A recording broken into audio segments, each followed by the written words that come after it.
And welcome back, everybody. It's time for Radio Free Fredonia.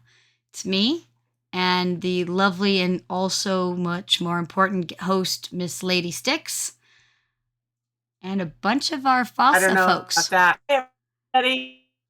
Well, I declared it so it must be true. I'm pretty sure it works that way. I don't know. You don't think so? Well, let's see. I declared that last weekend I went to Texarkana, and I obviously needed yet another new Godzilla toy. And would you believe, yet another Godzilla toy joined and came home with me. Therefore, it must be true.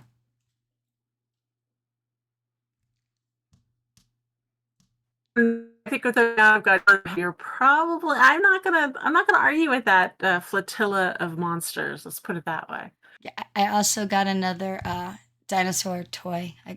It's a giant fun pop thing, but it's blue from the new Jurassic World movies.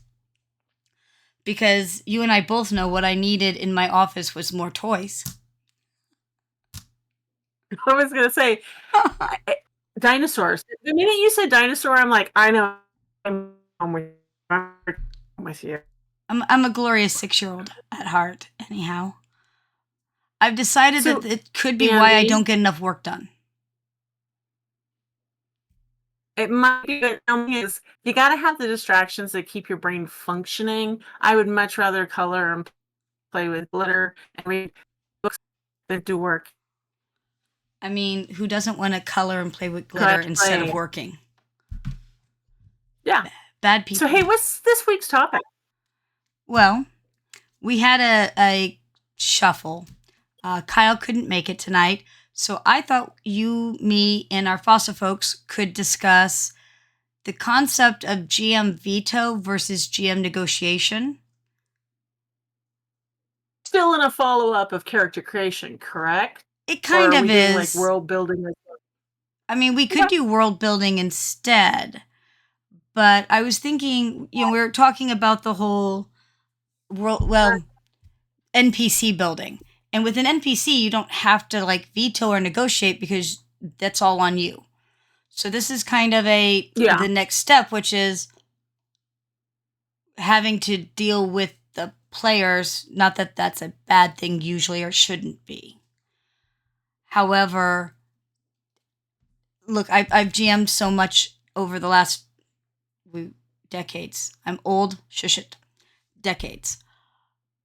That you occasionally are going to come across things where you either should veto or should have vetoed or negotiated. And I thought it's a good topic. I think a lot of times, especially newer GMs, aren't always sure how to draw lines in the sand, if they should draw a line in the sand. So I was thinking this might be a good start. So have you actually had to veto a player? And I don't mean I've been known to player themselves, like you are vetoed, stamp, but like an idea that they had that you're just like, wow, that's not gonna work. Yeah, I've been known to. So my kids used to call me the queen of no. I was full of the nope. See, I don't have to with my gaming groups to do more of a why. Tell me why I should allow this. And if you have a legitimate reason for being, queen 1,000 demon spawn for your minions, I might rewrite my game a little bit to allow that. But usually the answer is going to be no. See, my kids may claim I'm a nope person, but on the table, I try very hard to be a yes person or to negotiate. I will tell you right now, there are some nopes for me as a GM. We'll start with, the Diamond Golem. No. There's no reason for you to have a Diamond My favorite is the... No. I was going to say, my favorite is the, I want to play a chaotic evil. I know the whole just lost it and totally pull that off. No. So, see, here's the thing. There are very few times that if the party is and this was actually one of the questions I was going to talk to about. If the party is mostly good, heroic, you know what I mean? I try to keep everybody in that vein. There are a few people who I know and have played with for long enough that I can be like, if they say that they can do it, I'm willing to hear them out, at least on what the concept is. But typically speaking, most players are not. I think that's for the. They're not good enough. I mean, that sounds terrible, but they're not good enough to make it so that it doesn't fall into a player v player mess. No. Well, I think it also depends on what kind of. Wait, hold on. What kind of table? H dot dot dot. Is that Hespar? I bet you that's Hespar. Chaotic evil diamond golem. You forgot with a Vorpal sword. You forgot with a Vorpal sword, bitch. And the answer is still no. No. I think that it comes in as a GM. What kind of table do you want to run? I'm not interested in running for people who are interested in DV game because everybody else, and when they do something that's just stirring the pot, just look at you and go, but that's my thing is this. But I do think that, and I've been known to do it, that I will rewrite stuff to allow people to play with. I think that's broadens my horizons. But I don't think it's, if you're doing it just to be contradictory or inflammatory, I'm not sure about that. Does that make sense? Yeah, the why almost always matters, and yes, it is important to feel okay with saying no, but it is usually best to say yes, but, and that's the negotiation. No drama for drama's sake. Notice something that messes up.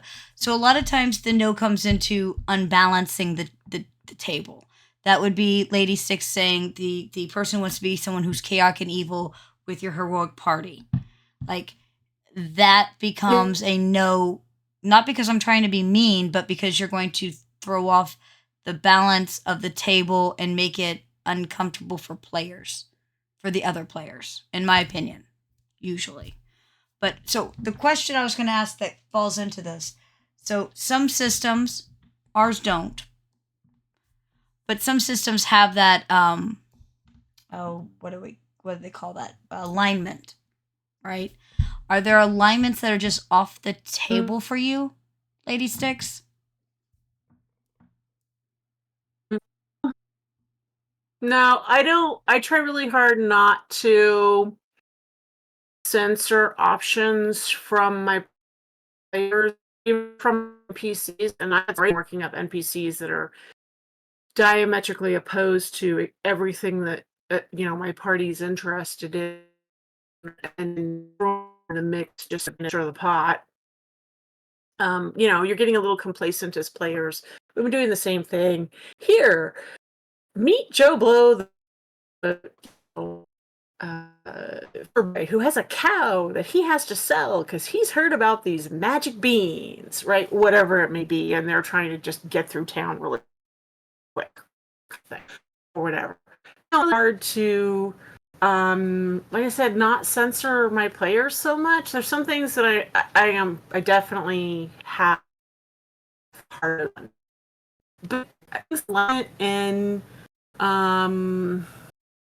most of my no's are like things you try to pull in without discussing it with me. If I have a clue it's me, I'm pretty good with it. But if you're just pulling something out of the pot that's just beyond, expected. You tell me that your character is a peasant in hiding, and you give me this elaborate backstory, and then all of a sudden you're like, happen, or I'm a prince or whatever. Like, it doesn't make sense for your character, and that's an instant veto for me. See, when it comes to character creation, alignment wise, unless I know you and I know that you can pull it off in a way that isn't going to turn into player v player crud, I don't like odd man out completely. Like, If everybody's heroic, then I don't know why you want to play a backstabbing evil monstrosity. Now, if you're backstabbing evil monstrosity who's trying to become a better person and are with the good people so that you can learn to be a better person, okay. If you're being a backstabbing evil monster so that you can just backstab them and start drama and fights, then I don't have any interest. It's not a story that I want to play. It's not a story I want to tell. When it comes to players at the table, if you've told everybody you're, a peasant and then there has to be some reason why all of a sudden there's a shift in the backstory, unless it was a fake backstory. And I've had players do that. What I'm going to tell everybody is that I'm a peasant, blah, blah, blah, blah, blah. But you and I both know that this is the real backstory. Okay, let's see how that works. I think that's fine if it's prearranged. If it's prearranged, yeah. The tables, games a DM a backstory, and then halfway through the game, try to go. But here's who everybody's is. No, the giant just came through town, or but I'm the bus just hit you as you stepped off the curb. Sorry. How did that happen? Like, I don't like those kind of surprises. I don't think they're good for anybody. I had this pixie character in a D&D game, and her backstory wasn't really ever talked about. And then all of a sudden, I mean, we're 5 years into this game, right? We've been playing forever. And for some reason, something happened and triggered, and she goes into the I'm blah, blah, blah, 13th in line for the throne, blah, blah, blah, blah, blah, blah. And everybody else is like, well, make her roll bluff. And the GM's like, she doesn't have to roll bluff. She's not bluffing. And they're like, what the? Because no one's ever asked her. So she never brought it up. Yeah. But the GM was, and that's the key, the GM was in the know from the beginning. He had come up with part of this. It was always part of it. So it's not as much I'm pulling a quick one as nobody ever asked. It never came up, But I don't know that there's a lot that's off the table without. You know what I mean? Mr. Pink, you could talk. We'll let you talk. You're our new guest. Mr. Pink is a reluctant guest tonight. He's eating dinner. Well, he did. Sorry, what, Mr. Pink? It's okay, Mr. Pink. I gotcha.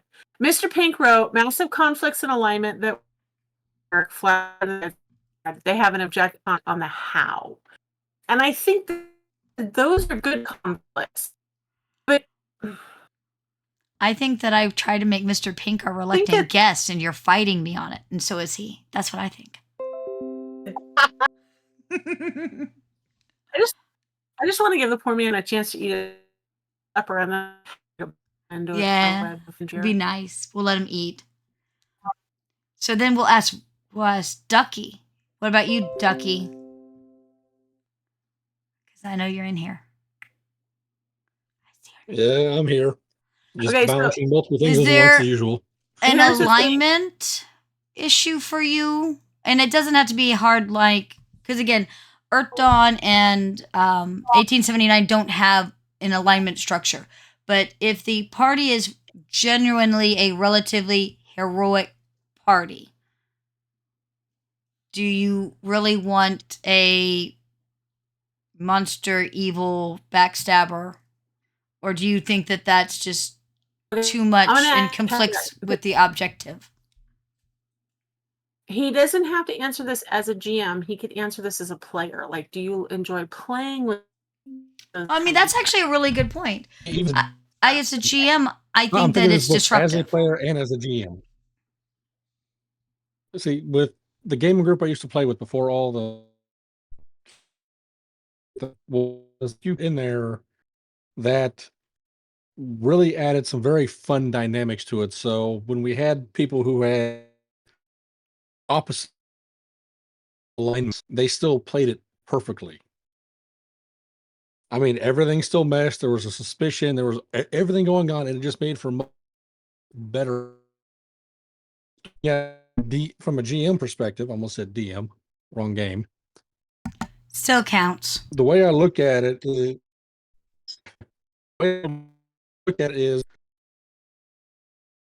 do that, but you're wanting to go with the party. What's your motivation for this? And if they can give me a decent reason for why they want to do that, it's like, all right, let's see how this goes. And just let them play it out. See, I don't know. Maybe I've jammed too much, but a lot of times, unless I trust them on this, new players especially, they can come up with a reason, but they don't seem to stick to it. Which is why I got to the point where I'm like, which is why I want to know you as a player before I'm like, yes, you have a good reason. Let's see how it goes. Well, yeah, but revoking the let's try gets hard. Because when you revoke it, it depends on how far you get to it. Okay, so Andy's responding to something that showed up in our text chat, which is, you just said that is the key to it. You say let's try, but then it could be revoked. I'm not saying let's try it all. And I get that. See, for me, I kind of take an opposite approach. I rarely say let's try it for new players. I would rather say, like, on the table, learn the group, let's learn each other's styles, both as GM and as players, and then add on it something you want to do work at the table in the game. Great, because then you're not. I've been in a lot of situations where you exposed over.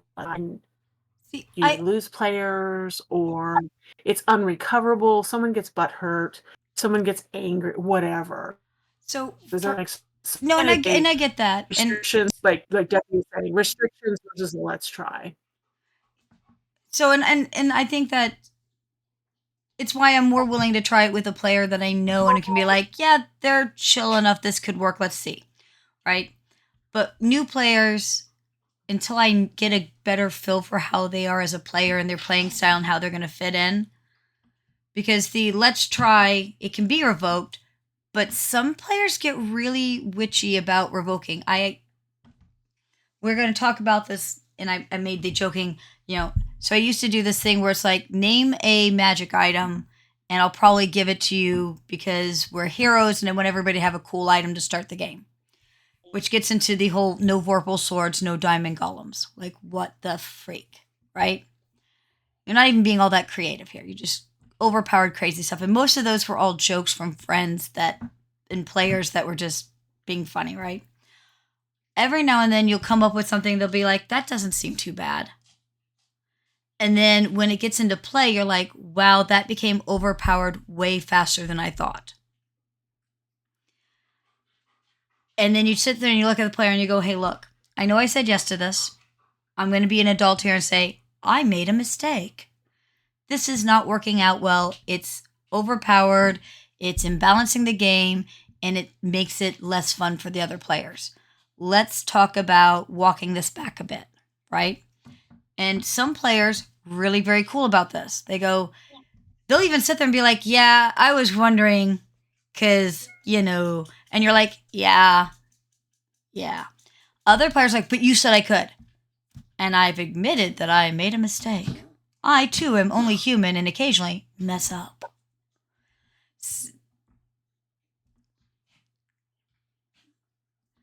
You would think that. So the comment was, if the player is an adult, they should also recognize that the power balance is off. Would you believe that a lot of adults are very egocentric and do not recognize? More importantly, if people feel very passionate about, people invest a lot of time in their characters and development and stuff like that. And they will get so upset if you come back and go, yeah, I love it, and I'm just See, like I haven't to a had point, that. like, so it falls under the. It's for me. It falls under the. Do I explain it? Do I not explain it? As and then some players and things, and I go, the gods have decreed, and they're like, well, that's not fair because you're the GM, you're the god. But in this case, I don't want to have the argument. So the gods have just decreed, boom. Then there's other things where I'm happy to spend the entire session having a conversation about,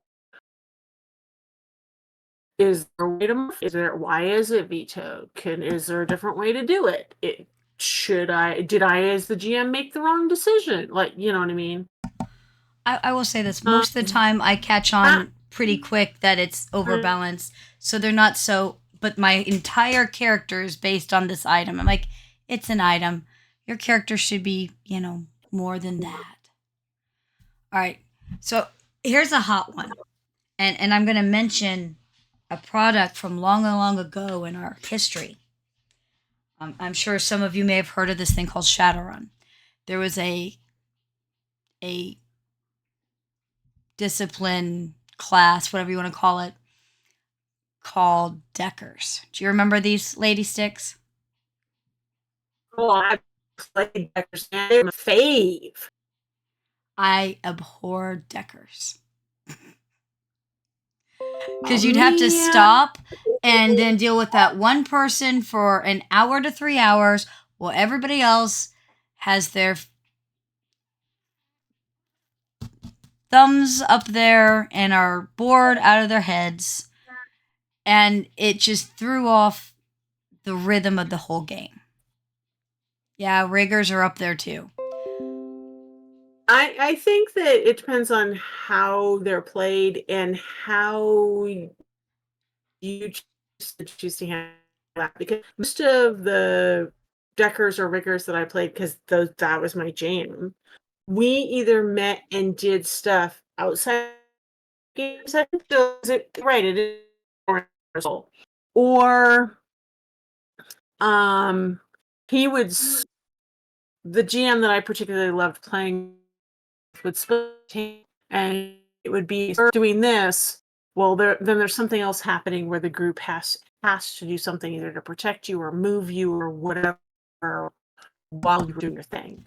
And that can so work if that player is willing to do it in between sessions. Yeah. But it's the ones who always have to know they can't only make it at the time. It just threw off the rhythm. So my question was going to be, is there any discipline, class, circle, profession, whatever you want to, that's just off limits for you? It's just like, as soon as you heard it, you're just like, oh, no. Whether you actually veto it or not, any of them that just, your inner GM just, oh, no, not that. Not that, again, it comes to that. I try really hard not to censor my players too much, but I will look at my players if they choose any of that kind of stuff. And I'm sorry, I'm not having anything pop immediately to mind. But if they give me something and I'm like, ugh, I will tell them that I have an extreme bias. Like, whatever. Does that make sense? And then that they would have the ability to choose whether or not they want to play that. Thing that as I have a bias against that. I'm not inclined to enjoy playing with that or running or I'm with the story. I think for me this goes into that whole I like Kender. But I will say you need somebody who will be a good player if they're going to do a Kender. If all they're doing is robbing their own party to piss them off, WAD mages, oh my gosh, don't even get me started on WAD mages. So we have a whole list of stuff that's there's paladins Defenders, wad mages, lawful good or usually lawful jerk. I like lawful good. Okay, so for me, this goes into not veto, but negotiation. If somebody really wanted to be a decker, if they were, I would be like, will you be willing to do that off scene so that we don't have to take 3 hours where everyone else is sitting around bored, right? I'd be willing to consider it. Kender, you have to agree that you're not going to spend the entire time stealing from your own party, pissing them off. I don't actually... Wad Mage is actually one of those that if everybody's playing Mage isn't as bad, but if you're playing a mixed group, like you have Changelings and werewolves and things like that, and somebody then the Wad Mage is so kind of like, I'd have to know the player and really be comfortable that when I say, if I hear the terms one more time, I have a spell for that. I will take this silly straw and put it in your eyeball. I actually had a guy, and this other person vouched for him. Oh, he won't do that. He won't do that. He won't do that. Very first game he played in, you know what he said? Oh, I have a spell for that. Oh. Wrong answer. So is it really that you have an issue with that, or you have an issue with that phrase? That phrase is going, well, why? Don't say why, kid. How about how come? How about anything but why? How about the problem with I have a spell for that as a GM and as another player occasionally is it's the kind of everybody else is looking at their character sheets and everything. We have somewhat, if you look at how the system works, it's very limited. You look at New Wad, it's even more limited. Like Changeling get 2 dice pool, whereas like vampires, werewolves, mage get 3 dice pool. So Changelings are already kind of knocked down as far as their power ability. And then I have a spell for that, I have a spell for that, I have a spell for that. Well, why don't you go play by yourself? Because everybody else has to kind of sit within the rules a lot more. And you're driving me up a wall. I don't know. There's something about it. It is an irksome thing. Something that needles me with that one. Okay, let's see. Who hates who doesn't? Kobolds are so cute. How can you hate kobolds? So I have a friend who hates kobolds and bards. Another friend made a kobold bard. Name the name of the other. Okay, this is just starting to... This sounds like either really good friends who are okay with messing with each other or a fight about to happen. I don't know. Oh, Hi, Todd. Oh, no. But do the next line, Andy. Do the next line. What's the next line? It was accepted on the grounds as the bard actually sung all of his songs. All right. Tended to treat them as mages. That was a condition for accepting it. He had to sing. And I guess the real question is, could he sing? Not did he, could he? Well, he does, or he's involved with his church's choir group.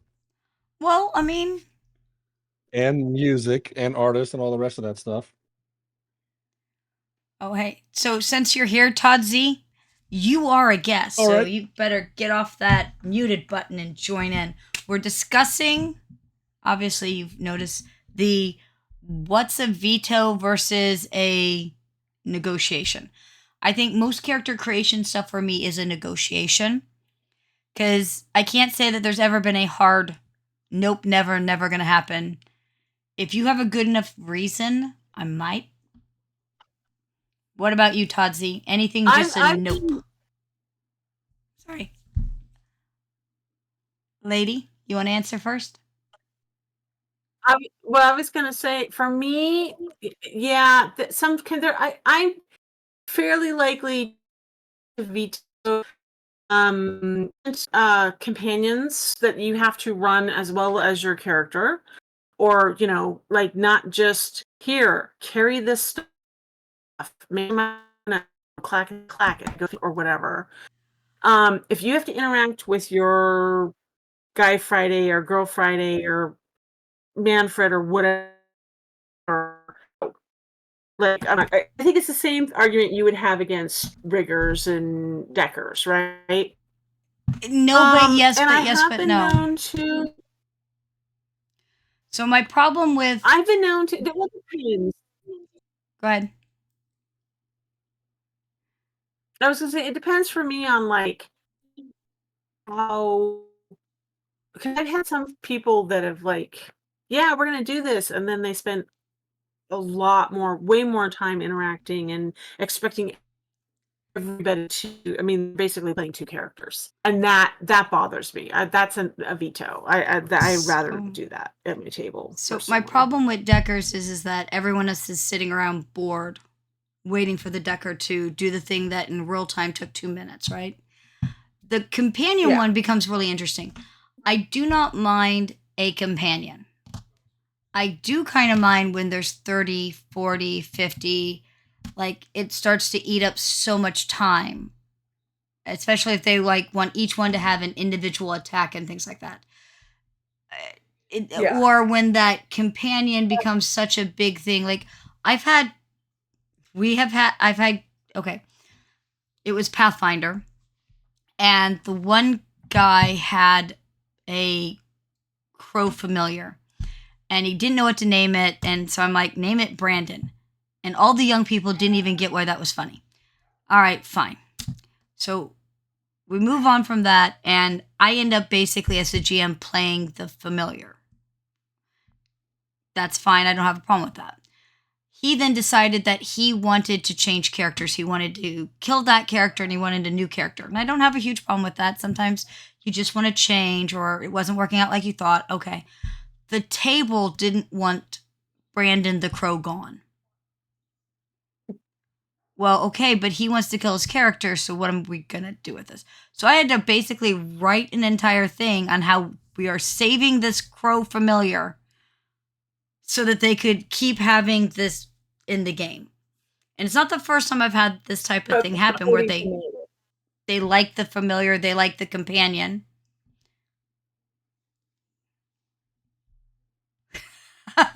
Yeah, Hespar was actually in that game.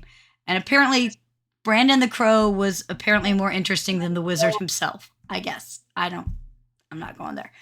I don't mind a companion. I don't even know that I would mind if several people have a companion, or even possibly two if they're not taking up huge amounts of time away from the other players. It's when I have 30 of them. Like, riggers have a tendency to have 30 drones, or I guess for Earth Dawn, it would be like having a lot of animal companions, which I think, if I remember correctly, you're somewhat limited on how many you can have, but there also are not supposed to be the center stage. However, if you have, say, 5 animal companions, each having their own attack, I can see where it can bog down the table. I mean, if you already have a large table, like 7 people, and then you get, all your attacks plus your 5 animal companions' attacks, it could really feel unbalanced. So I can see that one being a bit much. All right, Todd Z. To combat You have a way to combat it? combat all those NPCs and drones and such. Treat them as a swarm. But And one way that's a good way to handle some of it, but I've had players get all, but I want it, and you're just like, no, shut up, they're a swarm, be quieter. But nicely, say that mind nicely. breaking it down into like groups. Yeah, I don't mind breaking it down into groups. We're not doing 30. How about 5 mini swarms or something? That way, if you totally for a roll, you can have some redemption possibilities. But I also, if you roll a nat 20 and they all do that, and the answer is no, that's not that's not okay. But then how do you? So, but I don't know that that's fair either. If you say they're a swarm and they're going to go under one roll, then I think that it has to be, if they crit on that roll, then it's a crit. Todd, what do you think? But what I'm saying is, what we're saying is not have it be one huge swarm of 30, but have it be 5 swarms of 6. Which narrows down, but I make them do that's fine, but you have to have all that stuff done by the end of combat. We're not pausing so your drones can have their own turn. Todd, Like we're what gonna do you keep think? going. Okay. Oh, What do I think? Should be controlled to some extent, and if the player wants to have finesse with their swarm, they are that is their action.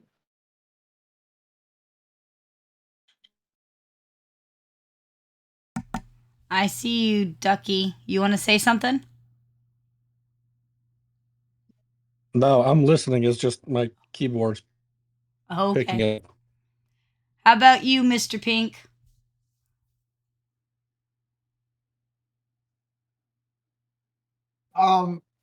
I guess, with the example of triggers, there can be jumped into one item. They can give the rest of it a command as a swarm, and then the GM owns it. yeah, I've done. I've GM'd it that way, and it works. Yeah. And I mean that is pretty much rules as written right there. I'm going to ask an important question. If the GM vetoes something, should they explain it? Do they need to? Don't explain it. Like, is it worth explaining? What do you guys think? For me as a player, I always want it explained because that helps me know the parameters for whether or not whatever next crazy request I want to make or thing I want to do. Does that make sense?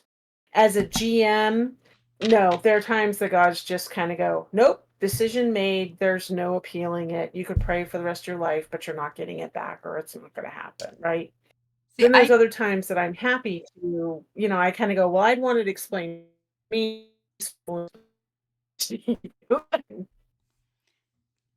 Todd, see, you're a guest. You have to say that out loud. I was going to say, for me, it's because I try to negotiate and not just say no.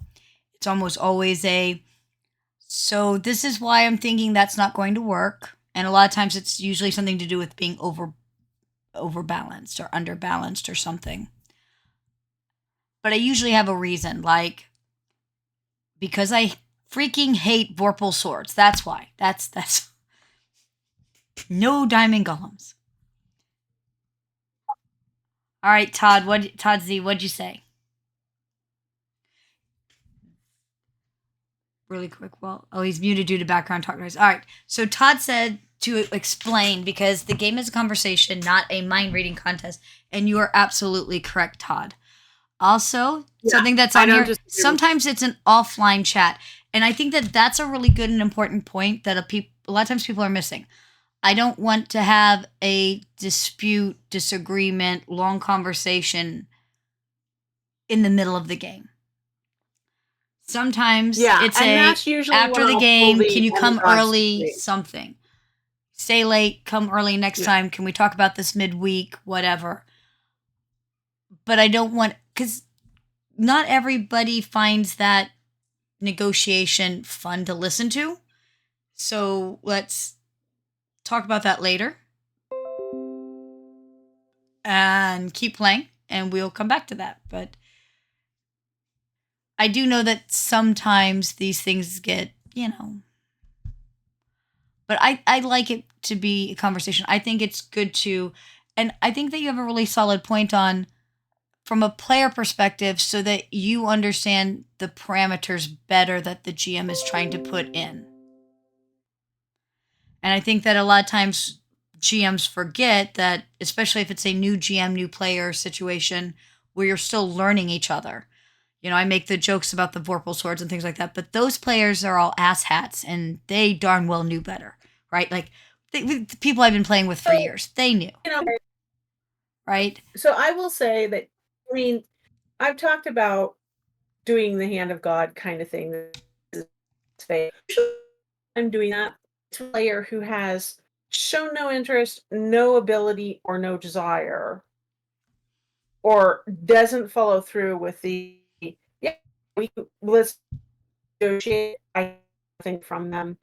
Let's discuss it. Let's not spend an entire session kibitzing why right and be lying the back.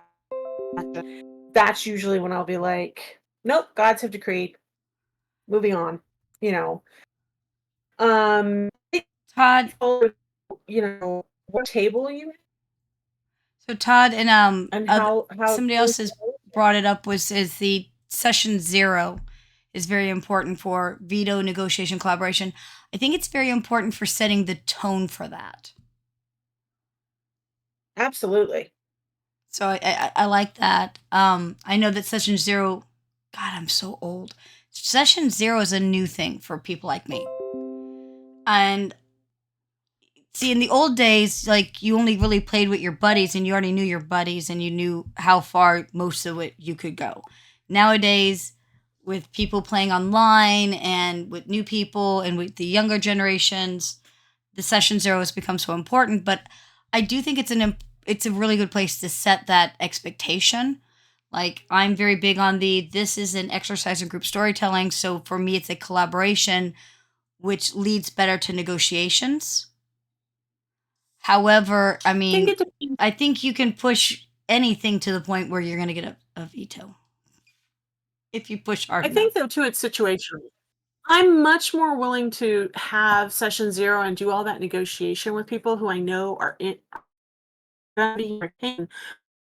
versus I'm running a demo or a one time I only see you once a year at a con reoccurring type situation where it may be the same people and you're maybe only playing with 4 to 6 hours and you're done. Like,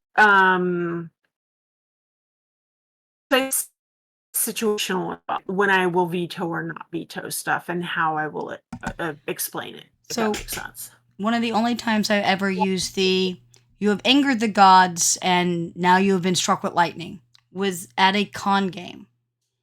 And this guy just pushed his luck. And it wasn't like in a fun way. It was an arguing with me on every little thing I said. And I mean, it would come down to things like, well, that's not how that's written. Playing Bubblegum Crisis of all things. That's not how it's written in the book. And I'm like, you're right. Isn't that odd? Maybe you should look into that, right? Like, hello, that was the point. And he just kept arguing that because it wasn't how it was in the book, I was doing it wrong. And I'm like, you obviously have not read the Golden Rule and a few other things. And I tried. And I finally just got mad. And somehow lightning hit that guy's character and he died. You know, I was a very new GM. I'm not totally sure I would have done much differently, but he just kept it up. You know, hey. Oh, Mr. Pink said something. Session 0 is a new thing. 30 years ago, I remember getting page of, this is what we're playing. These are the character general guidelines. This is what you can't do. So it has a very different feel now than it did back then. Yeah, so, see, for me, session 0 was the whole critic when you were sitting usually with the GM hanging out. Everybody's kind of doing that. You were talking about what maybe may go on. Why would you create a one? See, I remember getting all that paperwork as well. I never got any of that. None of the people. You think the people I played with took the time to write down guidelines? Y'all are crazy. What we did is hey, let's play blah. Cool. Yeah, let's do that. And we would sit there making characters and we'd have what are you going to make? I'm going to make this. All right, that works. Cool. And there wasn't a lot of, we made characters and then where are we at? You're in a 7-Eleven at 3 a.m. What the fuck am I doing in a 7-Eleven? Why am I not in bed asleep? You woke up. Well, why did I go to a 7-Eleven? You were thirsty. I'm a bad housekeeper. I don't have anything to drink in my house. What is wrong with me? Right? That was how we didn't have a syllabus. We were lazy GMs. We didn't have syllabuses. We just made stuff up on the fly, and then we gamed all weekend, and then realized that we were college bums and probably should get jobs and not game all weekend. Character gender saturation I don't was know. session 0 of the day. Yeah, that's kind of, we made it. Now I'm actually careful, and it is in part because of horror that at least I ask this question: how dark is too dark? What's off limits? And it's become an important question because apparently I can go a little dark sometimes. Just a wee bit. Well, I think it also helps. I think it also helps as a GM, you learn what your characters might be looking for from the game. Because I think there's a lot of, it's easy to go, well, this is, you put all this energy into creating a story, creating NPCs, creating scenarios, creating bad guys, creating encounters. And you're like, this is awesome. This is great. But if it's not, I mean, like, you're serious campaign, and they want to play, lots of fun type game. They're going to pull out the serious campaign, a la Lord of the Rings versus let's just go steal from the farmer field. And I think it's always a good idea to ask your players what's too dark, it's like, what are those trigger warnings, So, and I think that for they're, me, I played with people who've lost for over, me, so nothing then your game. is too dark. Right? However, I know that for other people, there are those moments, right? I mean, and I'm not going to get into all of the arguments for or against, but I did have someone who's like, and I'm like, there's nothing that's universally off limits, right? For me, like, I know some people are okay, some people won't be. I actually had someone argue that the R word, I'm sure you can figure out what that is. It rhymes with grape, is off limits all the time. And I'm like, I'm going to tell you right now, it's not necessarily. And well, there's never. I'm like, I had a player who brought it up. Her character had been kidnapped and by bad NPCs, and she's like, I think that this is what they would do, and I want to see how my character deals with it. And I'm like, are you sure? Because that's kind of dark. And she's like, when has that ever bothered you? I'm like, fair enough. Go ahead. That's what happened then. And it was her character, her choice. So, in my opinion, there's nothing that is universally off limits. So, And I think it's appropriate to give a warning and have that communication with your or your GM. Everybody that has, in my family and has played with me in the past think it's hilarious that I no longer any time type games. And I just look at people and go, I'm not interested in playing through someone else. I don't need that. I'm not. But I'm perfectly fine with playing in a horror game. I love WAD. I love all things WAD. I think that's I'm choosy about my GM, and I'm very choosy about the groups I play with, if that makes sense. no, When I do that. Like I said, for me, I like dark. It's part of what one of the things I love about Earth Dawn is I can go very dark very quickly with it if I want. 1879 has opportunity to go very dark or to go into some very dark things. That time period's actually very dark if you think about it. But I do like that modernly we're much more apt to say, hey, just so you know, what's off limits. And I'm okay with that. As a GM, I think it's a good thing to start with, like, hey, is there anything off limits? Let me know. If you're not comfortable telling me at the table, send me a message. Now we have it so easy. You can text it at me. I don't think that we have to. Discord, this stuff. Sorry? I was going to say Discord, all that kind of stuff. Oh, yeah. And you can It's direct message now, private message. If you've never played World of Darkness, I think you should. I am. You guys may have noticed that I've played a lot of different games. I've played Buffy. I've ran Buffy at conventions, okay? I mentioned running Bubblegum Crisis at a convention. I am very open-minded. I think that people should play as many games as you can get your hands on. Because there's so many different worlds and genres and things like that. Oh, right. In case Ross listens. But you should especially play our games and buy them. There you go, Ross. Yay. Now I can't get in trouble. But I do. I think TFOS, because it's absolutely a no-brainer. If that makes sense. I know a lot of people don't. I like World of Darkness. I do. I thank you. I actually do run a pretty good Buffy. But you have to understand, I have an opening scene, and then I play the opening music. And then I have actual commercial breaks where I play Halloween commercials. And sometimes I have a PSA that interrupts it. And I get a little too into the fun of Buffiness on that one. It's pretty fun if you can talk me into playing it. But yes, it is. It's been a while since I got talked into playing it, though. Sorry, what? It's really... Wait, who's talking and what did I miss? I don't know. Oh, I asked if you sang the musical episode. I don't think she sang nobody the wants to episode. listen to me sing it. Nobody wants to listen to me sing that. I have threatened to make, but the players, I can't ever get enough players to agree to sing too. And the whole point is that everybody has to be singing for that to work. Or dancing. I mean, I might get some jazz hands. Or both. Both. Let's see. Todd Z. Small Wad Story used to play in a very active werewolf. Werewolf is the second game I ever played, by the way. Always good with the party being eco-terrorists and sticking it to the core. Oh, you're playing much later in life if 9/11 happened.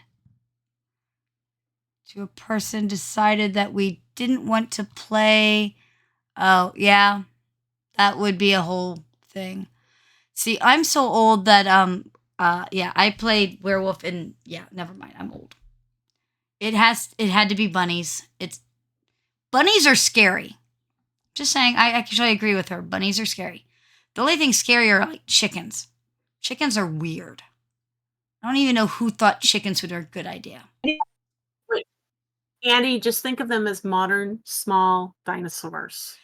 Which, except for they have feathers, and I don't actually like birds in general, or dolphins. Okay, this is somebody who obviously knows me because one, but two, if they're going to mention ducks and dolphins, they know me very well to know that those are scariest things ever. For so many reasons. Chickens are tasty. Welcome.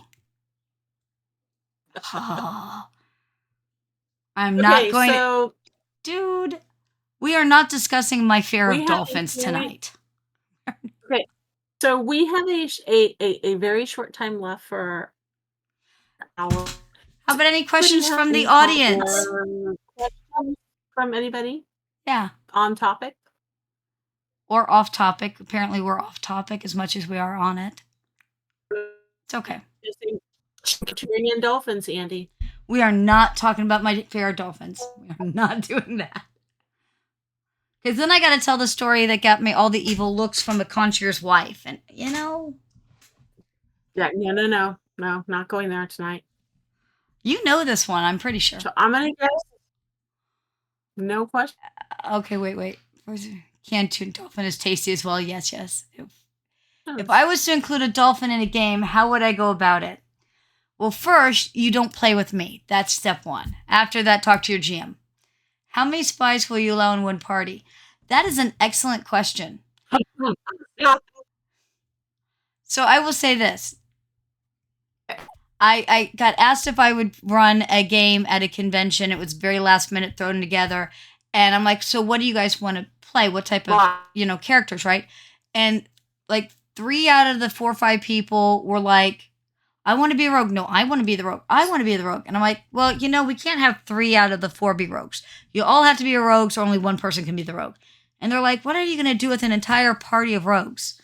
And I'm like, heist. That's what we're going to do. We're going to do a heist. And they're like, ooh.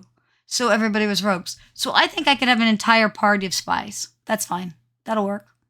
Oh, you just then write it for spies. Absolutely. All right. Yep. Let's see. No dolphins. No but Andi. When you had a player who is bored with their character. It depends on the player. So I have one player named Phil, specifically. I've had other players like this, but Phil is notorious, and Lady has met Phil. Phil cannot, for any love or money, stick with a character for too terribly long. Like, the joy for Phil is making a new character. So what I like to do is I like to be like, so what do you think, Phil? How do you want rid of him or her, right? Like, do you not care? Do you want to see a big ending? Do you want them killed? Do you want them to be transferred to NPC land? And it's crazy, but we're going to go back to that negotiations and that dialogue and that conversations and pretending we're adults. And we're going to make it a multiple personality. No, we're going to have a conversation about it and make some decisions. Like, is this a savable board, or is this it's Phil, he just wants something new to try? Because some players, it's savable, and other players, not. 6 months from now, it's going to change again. It's fine. I do like this idea of multiple personalities. Go ahead, Todd.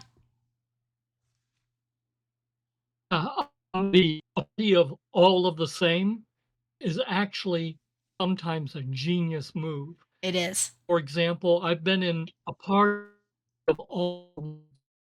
You're saying, well, no. What happens is the players intuitively do a deep dive on dwarves. These dwarves, their likes and dislikes. What are their places in society? I find sometimes focusing a bit turns into this big collaborative lore building thing about that particular race or about that particular guild or affection. I look forward to when those events happen.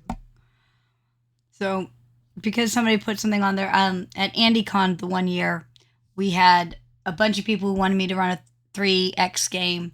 So I did, but we had like 8. Were you there, Lady? We had like 8, 9 people playing. We had way more people who. And so I was finally like, can't have any more people. Like, the table was very full. And so Fetch and Katie decided that they were playing one character. And whichever one was talking was in control of the body, right? And it was actually hilarious. I will just be honest. It was pretty funny. I've never seen a split personality character played as well as they did. And it knew this character could still complete the game. And it just worked. It was awesome. But it also is, goes back to, would you veto, would you never veto all the same group of characters playing at a table, even though I know a lot of GMs that would never run that. I think those are the most groups sometimes. And I wouldn't veto multiple people playing the same character. I'm more likely to do if you really want to play, I have this MC that make it your own kind of thing. Or here's a stack of NPCs, make them your own. See, I'm with Todd Z. There is something sometimes about we're all going to be like, think about it, say, take Earthdawn or something. They're all going to be sword dancers or whatever. And there's some really great, cool stories that you could have that would affect all of them looking for information on that one type of thing. A troop, yeah. Like, I think there's a lot of really cool fun that can be done. But I think you have to have a GM who's open-minded enough to be like, no, we can make this work. This could be cool. Wow, make a whole party of paladins, but none are of the same god. Ooh. There is some perks and some evil to that. Look, some perks and some evil going on there. All right, you guys have been wonderful. You guys are always wonderful. I'd like to thank our special guests, Todd Z, and Mr. Pink, and Ducky, and everybody else who's been joining in. Oh, do we have next week's topic yet? Well, so Carl is supposed to be here next week, and I don't know if he's like set in stone on what his topic is. I'm going to try to poke him so we can decide it early. And I may just be like, you have 48 hours. But I have to find some like Mission Impossible music to go along with it. That goes right in. If you have stuff you want to hear, talk about, or be involved with, feel free to put it in the text. And we will see it. Podcast text. And yes, more trains will happen. Because Berlin, eventually yes. Brad will come on and Brad and I will be at trains because we have issues. Maybe volumes by this point. I think we're on volumes.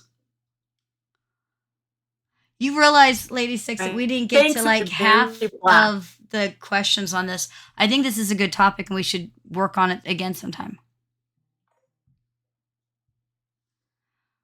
Since I brought it up, I need music, special effects, and soundboards. Oh, dude, I'm screwed. I do not have any of that. Yeah, I don't know about I can drum on my desk. I didn't say I could do it well. I just said I could. It's part of GM prep, isn't it? Yeah. Yeah, it's a bit. A smoke machine. I have a bubble machine. I can blow bubbles with it. You know what? All right, guys, we should probably wrap this up. We will, but that is the podcast about talking about jargon and phrases unique to 1879. That's a good one for the next time I make Brad come on. So we should poke Brad with a stick and be like, Brad, people want to hear you talk about this. And they especially want to talk about the tiny apples of paradise. Do you know what that is, Lady Styx?